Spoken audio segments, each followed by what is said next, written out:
Lo dijo en la primera hora. Muy bien, seguimos, 8 de la mañana. Más adelante estaremos dialogando con Daniela Chacón, ex concejala, ex vicealcaldesa del Distrito Metropolitano de Quito, presidenta de la Fundación Tandem. Vamos a hablar sobre el reglamento a la ley de tránsito, a las últimas reformas a la ley de tránsito. Pero antes, me voy hasta el austro ecuatoriano para contactarme con el doctor Mauricio Barros. Él es el presidente del Colegio de Notarios de la provincia de Azuay. Mi doctor, ¿cómo le va? Bienvenido. Muy buenos días, estimado Fabricio. Un saludo especial para usted, para Radio Armónica. Deseando, como siempre, éxitos y muchas gracias por la invitación. Gracias a usted por la gentileza. Por si acaso, en Azuay nos escuchan a través de 98.9 FM Estéreo, allá justamente en la tierra del doctor Barros. A ver, doctor, explíquenos didácticamente, porque uno no maneja estos temas. ¿Qué son las hipotecas y para qué sirven? Tenga la bondad. Gracias, mi estimado Fabricio. Solo les robo, quizás al inicio, nada más que un saludo afectuoso. Hoy, 26 de octubre, celebramos el Día del Notario Ecuatoriano.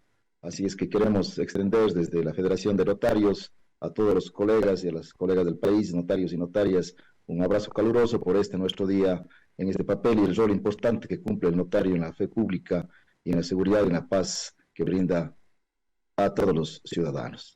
Bueno, entrando en materia, la hipoteca dentro del Código Civil, en el libro cuarto, se encuentra regulado un contrato muy importante, que como usted dice, para hacerlo de una manera más digerible quizás para todos quienes nos escuchan, es un contrato de garantía, es decir, entregar un bien que garantice que voy a cumplir con una obligación porque una persona natural o una persona jurídica, como puede ser un banco, una mutualista o una cooperativa, me va a entregar una línea de crédito.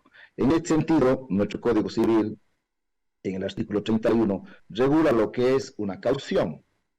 Toda caución es generalmente cualquier obligación que se contrae para la seguridad de otra obligación propia o ajena, inclusive, y son especies de caución la fianza, la prenda y la hipoteca, que es lo que hoy tratamos. Justamente la fianza que se da para cualquier obligación que uno adquiera, la prenda que se hace para bienes muebles, es decir, un vehículo, una acción, una participación de una compañía, por ejemplo, y la hipoteca que es regulada única y especialmente para bienes inmuebles, es decir, casas o terrenos. Entonces, la hipoteca se la regula en el artículo 2309 y siguientes del Código Civil, y dice que es un derecho de prenda constituido sobre inmuebles que no dejan por eso de estar en poder del deudor.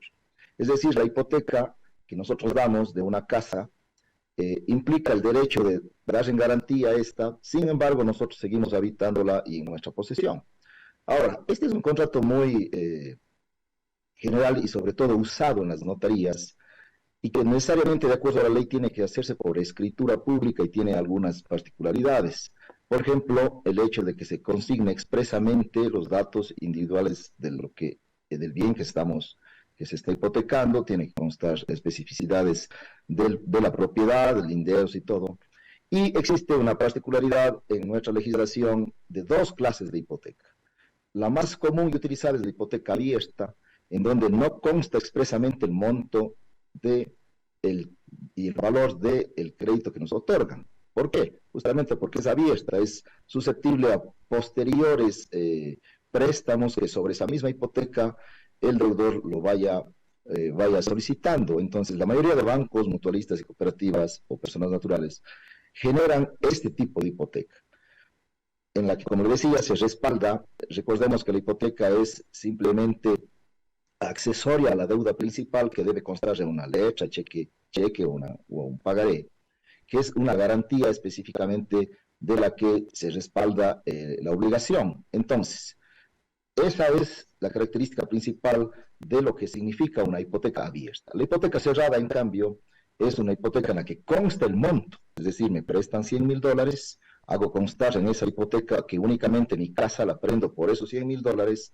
se hace constar inclusive las tablas de amortización, los montos mensuales de pago, de serlo así mensuales o bimensuales, como se ha determinado la obligación, y esta se inscribe lógicamente en el registro de la propiedad. Nuestra ley es muy clara en establecer el Código Civil que tiene que ser por escritura pública e inscrita en el registro de la propiedad para que surta efecto la garantía hipotecaria. Una cosa, doctor, solamente para recapitular y reforzar lo que usted estaba señalando. La hipoteca solo se aplica para el caso de bienes inmuebles. Inmuebles de hipoteca. La prenda es para un vehículo, por ejemplo. Un vehículo, si yo lo compro en una concesionaria y sale prendado, es decir, no lo puedo vender, ahí aplica la prenda, ¿verdad? El efecto jurídico es el mismo, es una garantía. Pero son términos distintos. La ley de diferencia en el término. Correcto. Prosiga, doctor. Listo, entonces decíamos que en el tema de la hipoteca hay que tener en cuenta ciertas particularidades que implica justamente que todo aquello, por ejemplo, que se mejore, es decir, hay dos clases de préstamos que otorgan comúnmente las personas naturales o bancos o mutualistas o cooperativas, que son los préstamos hipotecarios y solamente otros que se hacen pura y simplemente una hipoteca. ¿Cuál es la diferencia? En que el préstamo hipotecario es aquel que se presta, que le da una institución financiera a persona natural, justamente para construir o edificar una casa, o construirse un edificio, o lo que ustedes deseen, ¿no? Entonces, el crédito se otorga al terreno y se le va haciendo asignaciones en cuotas para que quien vaya a edificar su casa lo vaya haciendo y se le va acreditando el monto. En cambio, la otra opción es simplemente, yo ya tengo mi casa y necesito una línea de crédito para implementar un negocio y únicamente acudo y garantizo ya mi inmueble totalmente construido. En este sentido, hay que tener claridad también en que la mayoría de instituciones generan las hipotecas como única y especial. Nuestra legislación posibilita la multiplicidad de hipotecas. Por ejemplo, si es que mi casa vale $500,000, $500,000, y yo he hipotecado por $100,000, existe la posibilidad de que haga una segunda hipoteca a otra institución financiera o a una persona natural para que se pueda generar otra obligación que yo contraiga. Sin embargo, común es en nuestra legislación ecuatoriana que eso no se dé, porque se prohíbe en el mismo instrumento que la única hipoteca preferente, e incluso hay un acuerdo de prohibición de enajenar, sea sobre el crédito que otorga, en este caso, la primera hipoteca o la institución primigenia que ha dado el crédito. Entonces, de todas maneras, sí es posible que se otorguen segunda, tercera o cuarta hipoteca. Sin embargo, como digo, en nuestra práctica no se lo utiliza. Otra cosa importante es que la mayoría de instituciones dentro de los contratos establecen prohibición de enajenar, que es más bien un acuerdo entre las partes. Sin embargo, la ley ecuatoriana establece que puede venderse tranquilamente, sin ningún inconveniente, un bien que se encuentre como hipoteca.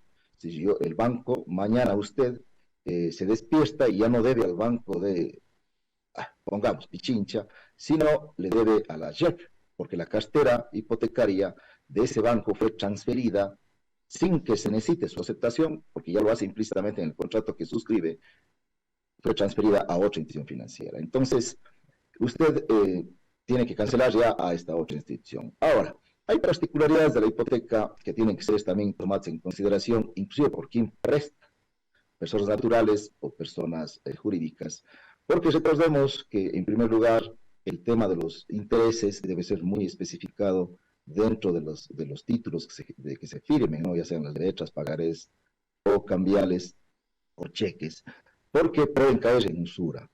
Recordemos que hubo un tiempo de persecución, digamos así, grande este delito de usura, porque realmente este asunto de los préstamos quizás un poco escapó del control y hubo una cantidad muy grande de personas que se dedicaron a este famoso chulco, como lo conocemos en la sociedad, ¿no? Existe también, para quien vaya a prestar dinero como persona natural, tiene que saber que existen lo que se denomina los derechos preferentes de prelación o privilegio. Entonces, por más que yo haya hecho o dado una garantía, por ejemplo, el doctor Fabricio me prestaba a mí un dinero, pero yo como deudor, si tengo deudas de alimentos, sobre todo, que son de imperio superior por los menores, a trabajadores, que también prevalece una deuda superior, o al Estado, inclusive mi hipoteca queda rezagada a su cumplimiento, porque primero, si es que han demandado estos derechos preferentes, tendrá que cancelarse a ellos y luego valdrá mi hipoteca. Si también la hipoteca tiene, dentro de nuestra legislación ecuatoriana, cierto limitante en esta prelación que se llama justamente de créditos y de privilegios para ser satisfechos. Doctor, Sí, perdón que le interrumpa, doctor, perdón que le interrumpa, me escriben acá y me dicen, hipotecas en usufructo, dice, una propiedad en usufructo se puede hipotecar, me están preguntando acá, Rosa Eugenia. por supuesto, el dominio tiene tres elementos, ¿no? El derecho de usar, gozar y disponer del bien. Nosotros dividimos en quien usa y goza puede arrendarlo, es el derecho de usufructo y es un derecho real, es decir, cae sobre un bien específico sin interesar quién sea el dueño. Y el derecho de dominio es la nuda propiedad que se denomina en la ley y que es el que es el dueño, aunque no se encuentre en posesión y uso del inmueble, que es su propiedad.